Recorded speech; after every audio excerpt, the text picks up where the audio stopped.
All right, so today we're going to crack open a file on a really crucial but kind of forgotten moment from way back in 1968. This is the story of when a top physicist took a case that sounds almost unbelievable, and he took it straight to the U.S. Congress. I mean, just let that sink in for a second. Imagine hearing those words, and this isn't coming from some fringe theorist, you know? This is a senior physicist from a major university, and he's saying this under oath. That's a statement that carries some serious weight. So the man saying this, that was Dr. James E. McDonald, and his plea to Congress was actually pretty simple when you boil it down. He was basically saying, look, it's time for the scientific community to stop laughing at UFOs and actually start investigating them. For real. Okay, but here's what makes his story so compelling.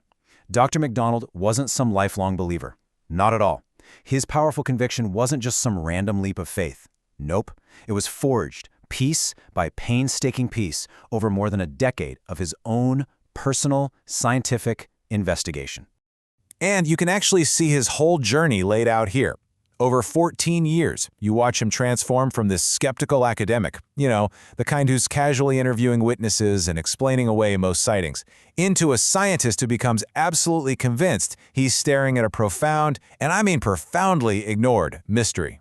He pretty much told Congress that the scientific community, and he included himself in this, which is important, had been letting their own biases, their own preconceptions, literally block them from seeing the hard evidence that was right there in front of their faces.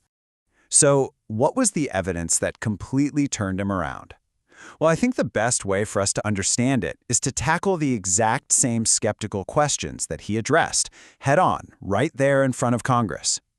Okay, first up, you've got the classic challenge, right? You've probably heard it a million times. If these things are real, why aren't the people who are up in the sky all the time, I'm talking about professional pilots, why aren't they reporting them left and right?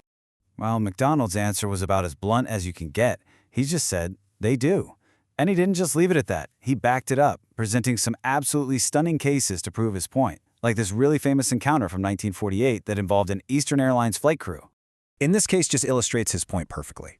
So you've got two veteran pilots, Captain Childs and his co-pilot Whitted. They're flying along, and they see this wingless, cigar-shaped craft with what looked like glowing windows just streak past their plane. They said it had this strange blue glow on the bottom, an orange-red exhaust coming out the back, and then, get this, it does this abrupt vertical pull-up and just, poof, it disappears. Gone. Okay, so what about the other big dismissal? You know the one. The argument that these are all just stories from one single, maybe unreliable person out on some lonely road in the middle of the night. Again, McDonald basically said the data shows the complete opposite, and he came with receipts, citing massive group sightings, like the absolutely incredible aerial display that happened over the entire town of Farmington, New Mexico. I mean, the sheer scale of this one is just staggering.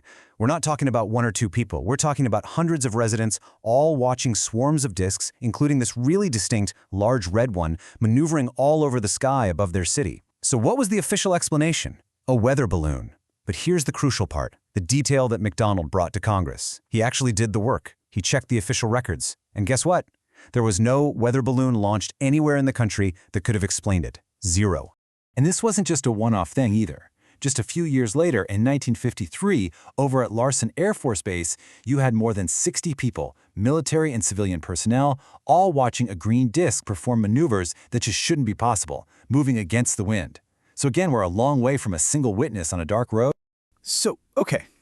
After he systematically takes apart these common explanations one by one using hard data from actual cases, where does that leave a serious physicist like Dr. McDonald? What's left on the table? Well, what he laid out for Congress was just a super clear, logical process of elimination. He just walked them through the possibilities. He said, okay, hoaxes and frauds. Yeah, they exist, but they only account for a tiny percentage. What about people just misinterpreting things? Sure, that explains a lot of reports, but it completely fails when you look at the really puzzling, high-quality sightings. Secret government tech. He said that can't explain the 20-plus year history, the global nature of these things. Unknown natural phenomena?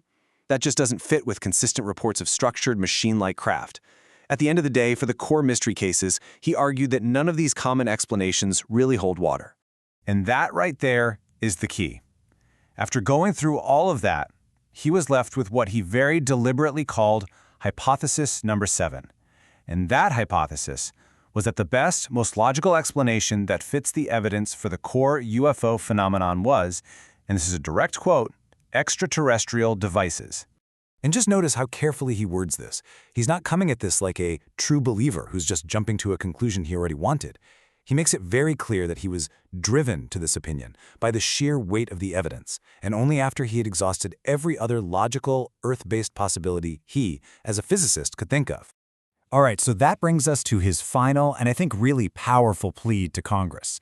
Let's look at how he tied all of this together and what he thought it meant for science and really for everyone. McDonald also pointed out this huge social problem. He gave it a great name, the ridicule lid. And it's such a perfect term for that intense fear of being laughed at, of being ostracized. He argued that this fear, this lid, was forcing tons of credible witnesses. We're talking pilots, police officers, scientists, to just keep their mouths shut.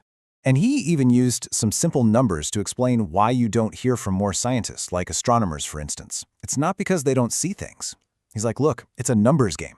There are just way more police officers out there than there are professional astronomers. So the few reports that do come from these highly credible scientific groups just get completely drowned out by this pervasive culture of ridicule and dismissal.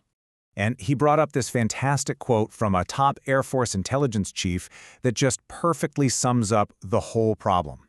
The issue wasn't a bunch of unreliable people seeing things. The core dilemma was that you had credible observers who were consistently reporting incredible objects.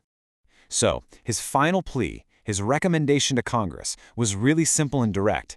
He said it was time for science to step up and finally do its job. It was time to lift that lid of ridicule and get serious about investigating what he was convinced was an unparalleled scientific mystery.